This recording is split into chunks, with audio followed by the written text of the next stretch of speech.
এরপরে প্রশ্ন হলো, হাঁটুর উপর কাপড় উঠলে অনেকে বলে ওযু নষ্ট হয়ে যায়, আবার অনেকে বলে ওযু নষ্ট হয় না, কারণ ওযু ভঙ্গের কারণের মধ্যে নাকি হাঁটুর উপর কাপড় ওঠার কথা নাই। এক্ষেত্রে শরীয়ত কি বলে? খুব সুন্দর প্রশ্ন, এবং এই ভুল ধারণাটা আমাদের এই অঞ্চলে একটু বেশি।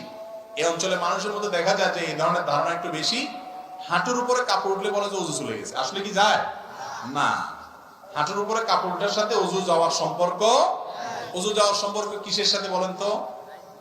ওযু ভঙ্গের সাথে। বায়ু আসলো কিনা, পেশাব পায়খানা আসলো কিনা, ঘুমায় পড়ছেন কিনা, এগুলো ওযু ভঙ্গের কারণ। বেহুশ হয়ে গেলেন কিনা, হ্যাঁ, রক্ত পুষ পানি বাইরে হয়ে গড়ায় পড়ছে কিনা, এগুলো ওযু ভঙ্গের কারণ।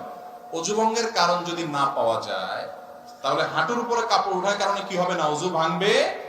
তবে যদি মানুষের সামনে, আরেকজনের সামনে হাঁটুর উপরে আপনার যা সতর যে আপনার দেখার জায়েজ নাই, ওযুখানা ওযু করতে গিয়ে এইভাবে হাঁটুর উপরে কাপড় উঠেছেন অন্যের সামনে, ওযু না ভাঙলে কি হবে? ফরজ ভেঙে যাবে। ফরজ ভাঙা বুঝেন কি? সতর ঢাকা ফরজ না, সেটা ভেঙে যাবে। সেটা ভাঙলে গুনাহ হবে না।